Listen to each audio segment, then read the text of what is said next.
For today's update, VNC, ano nga ba ang top priority? Trip to Hong Kong or on-the-job training? Si Kalingap Rob, malaki na ang gastos. February 1 na nga po ngayon mga kalingap at ilang araw na nga lang ay malapit na po yung trip to Hong Kong. Matuloy po kaya sila sapagkat meron nga pong hadlang.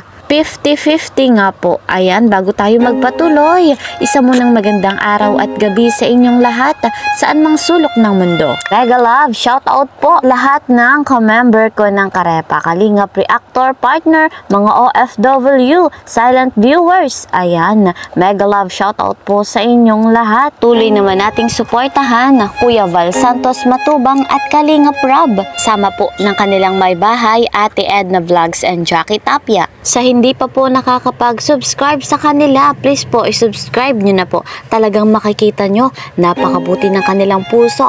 Marami ng pabahay, scholarship, financial assistance na napagkalooban sa mga nangangailangan. Huwag nyo naman po kung kakalimutan, Kalingap Kel, patuloy po na naglalambing. Please po subscribe my channel, like and share my videos. And don't forget, click the notification bell para lagi po kayong updated sa aking mga videos.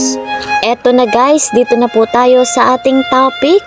VNC, ano nga ba ang kanyang top priority? Ang trip to Hong Kong ba or yung kanyang OJT, on the job training? At mga kalingap, si Kalingap Rob nga po ay malaki na ang nagastos dito nga po sa pang-travel ng EDC. Si VNC po ay graduating student ng K-12 at bilang graduating, kailangan po nilang matugunan yung kanilang OJT, yung on-the-job training na isa sa mga requirements ng mga estudyante. At eto nga pong si VNC ay kailangan niyang mapunan yung 10 araw. 10 days po, Monday to Friday, at simula nga po nito ay ngayong February 3, ngayong Monday. So, ibig sabihin nga po mga kalingap ay matatamaan nga po yung pag-alis sa trip to Hong Kong sapagkat yun nga po ay February 13.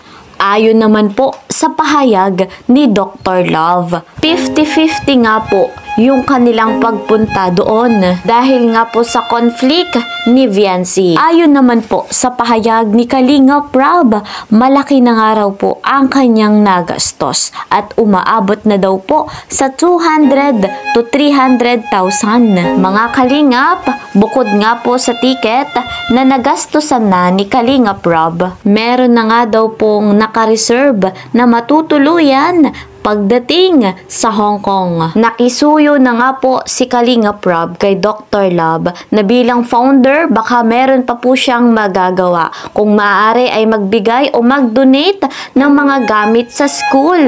Dagdag nga po ni Kalingap Rob kung kinakailangan daw siya na naan doon at magpaalam din sa mga guro ni VNC, gayon din sa mga principal ay hindi daw po siya magdadalawang isip na pumunta.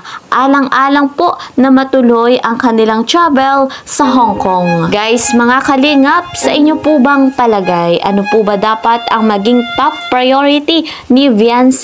Batid po natin na parehong mahalaga, pero may isa dapat tayong isakatuparan. Ayan guys, kung ano man ang maging pasya ng mga guro ng principal ni VNC, ay buong puso namang igagalang ni Kalingap Rob. Pero syempre, ang wish nga po ay matuloy yung kanilang travel sa Hong Kong. 50-50 man ang kasagutan, ngunit patuloy tayong umaasa na sana nga po ay matuloy. Ayan guys, hanggang dito na lamang po muna ang ating update patungkol nga po kay VNC. See you po sa next video. Ingat po kayo palagi. Bye-bye!